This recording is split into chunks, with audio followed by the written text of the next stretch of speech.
Hello everyone, welcome to Barca News. It is April 16th, 2025, and we're going to discuss how much Barcelona will get for qualifying to the semifinals of the Champions League.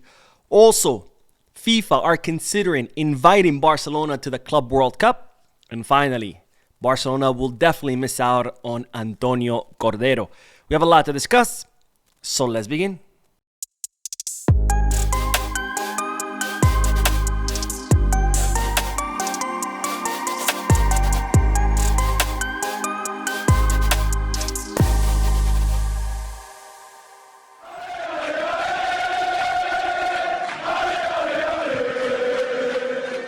Hello everyone, welcome to the channel. My name is Mo and I'm bringing you this early video because this video I was supposed to do last night, but unfortunately I was exhausted. I fell asleep. I did not do it, so I do apologize about that, but I'm ready here to give you all the news that I was supposed to give you last night. Now, starting with, as you know by now, Barcelona yesterday lost at the hands of Dortmund 3-1 in Germany. However, Barcelona were still able to qualify to the semifinals of the Champions League, something that Barcelona has not done in 6 years since the 2018-2019 season. And even though Barcelona did make it to the semifinal after such a long time, it was a bittersweet celebration because, of course, Barcelona did or put on a horrendous performance, which I heavily criticized during my post-match live analysis, which if you haven't seen yet, make sure to check out. And it seems like I'm not the only one who was unhappy with Barcelona's performance because the players also seemed not to be happy, starting with Robert Lewandowski, who had the following to say after the match. "We lacked control in the midfield. We made a lot of mistakes. We lost possession. We gave away passes. We made it easy for the opponent. Today's game must be analyzed thoroughly. We have to learn from it. We can't play like this. If we were going to lose and make mistakes, it's better that we made them at this stage. Going forward, there's no room for those errors. We made it easy for Dortmund to create chances and score. Maybe this is the wake-up call we needed. We have to learn from this." And Jules Koundé also was not happy, just like Lewandowski, because Koundé said the following: "Today I feel even more disappointed with the performance we played. We lacked everything. We did well in the first leg, a bit of everything. We knew it would be difficult in front of an extraordinary crowd, but tonight we weren't up to par. We made mistakes and oversights. In the end, it was a bad game." So both Lewandowski and Jules Koundé not happy with Barcelona's performance despite qualifying to the semi-final. And I have to say, hearing these statements, it does put me a little bit at ease because the players know that they didn't have a good match. The players admit that they didn't have a good match. The players admit that they made mistakes. And this is very, very important because if you can't see the mistakes you made, if you can't admit that you made any mistakes, there's nothing to improve because there's no mistakes, right? You can't see them. But here the players are very much aware of the mistakes they made. They admit that they made these mistakes, and this is very important. That way the players can fix these mistakes because, as Lewandowski put it, there's no more room for error. If Barcelona play like this again in the Copa del Rey final, we can kiss that cup goodbye. If Barcelona play like this again in the semifinals of the Champions League, we can kiss the Champions League goodbye. And if Barcelona play like this again in La Liga, Real Madrid could easily cut the distance because, after all, we're only 4 points ahead of them. And this is, again, very important that the players are admitting mistakes because the players could have been pretty complacent and said, well, we qualified to the semifinals. It's been 6 years. Who cares? We're there. Let's celebrate, right? But that's not the case with the players, unlike previous seasons where all we were hearing excuses, all we were hearing about how great Barcelona was doing, even though we were not, including their fans, right, who were celebrating, oh, well, we won La Liga 2 seasons ago, so that's it, no problem, right? Well, that's not the case. The players here could easily be celebrating a semifinal qualification, but instead, they're not happy, and I'm very, very glad to hear that because that means that the players are taking responsibility, something that's lacked for many, many seasons, and now hopefully they'll turn that into positive, and they can learn from mistakes and improve upon this performance, which, again, was a horrendous performance. Now, since Barcelona are now in the semi-final, the club will earn an extra 15 million euros. Yes, 15 as in 15 million euros for progressing into the semi-final, because unlike the group stages where you get 2 million euros for every match you win and around 900,000 for every match you draw, in the knockout stages that doesn't exist anymore. The only way you can get more money is by progressing through the competition. And with this progression into the semifinals, Barcelona have now received 15 million euros. And this is very, very important because Barcelona always have in their budget to make it to quarterfinals. So the fact that we've made it to the semifinals, this is 15 million euros that Barcelona had not accounted for their budget this year. So that's an extra 15 in the budget. And up to this point, Barcelona had already made 7 million euros extra than what they had already budgeted. So the 7 million plus the 15, that's 22 million euros more that Barcelona have made, more than what they were expecting to make. And this is a huge, huge boost because, as you know, Barcelona's budget is currently falling short from the forecast because we did not go back to the Camp Nou. So we're not making that extra money from the Camp Nou.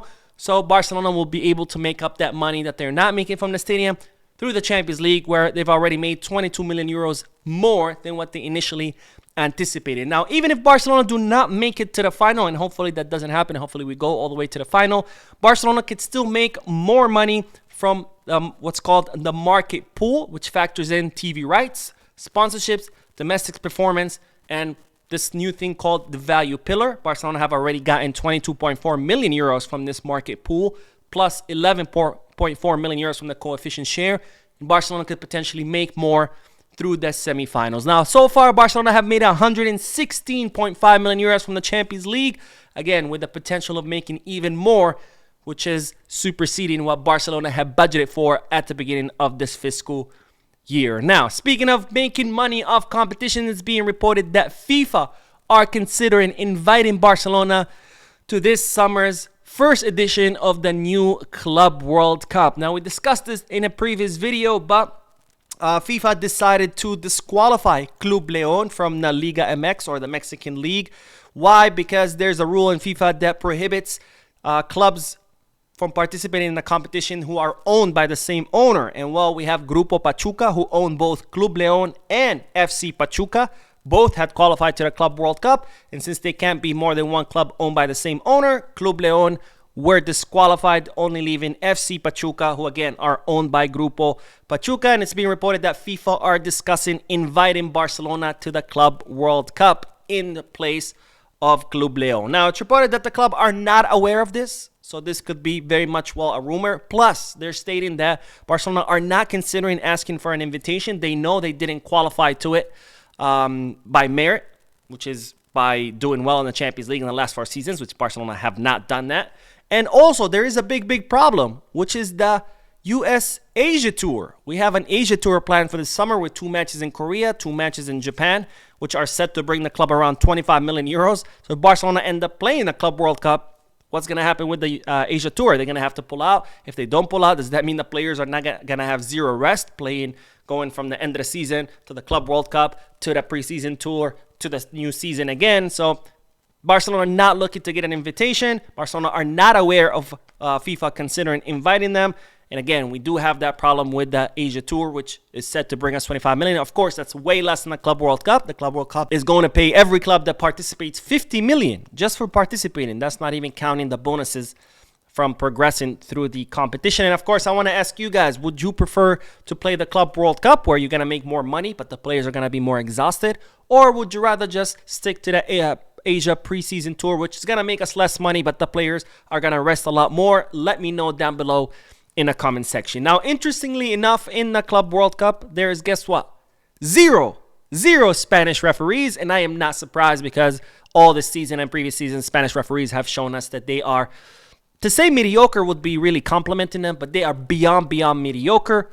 And of course, none of them have been included in the FIFA Club World Cup. And I'm not surprised whatsoever. And the following segment will only add to this lack of surprise that no Spanish referees have been included, because guess what?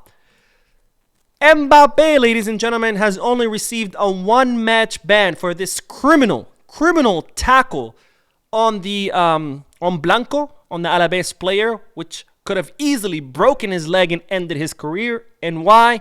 Because as I reported before, the referee Soto Grande decided to lie on the match report, stating that Mbappe tried to challenge do a challenge on the ball and then, accidentally ends up hurting the player, which is far from the truth.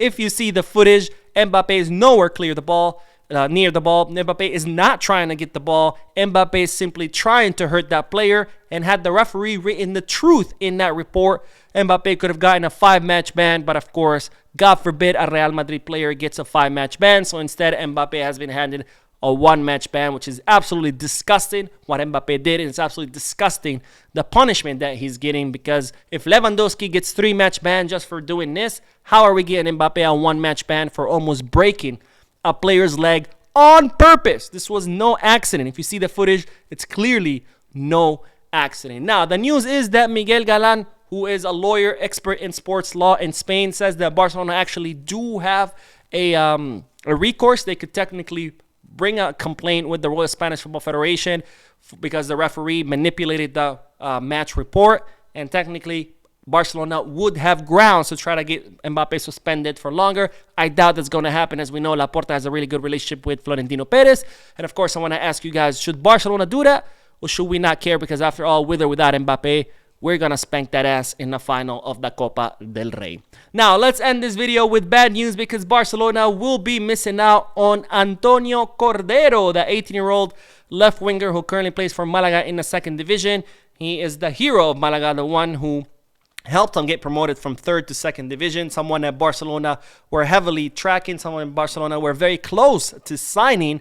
So was Real Madrid, very interested in him. But it looked like Cordero was more inclined to come to Barcelona than Real Madrid. But now it looks like Cordero's not going to either, with reports stating that the player has signed an agreement with Newcastle, or at least has reached an agreement with Newcastle. So as soon as the market opens, the summer transfer market opens, this agreement will become official, and Antonio Cordero will be headed to the Premier League. Anyways, that is all for this video. I will be doing the podcast later today in the evening, so make sure you stay tuned to the channel. Don't forget to hit the like button, subscribe to the channel, drop a comment, and as always, Visca Barça.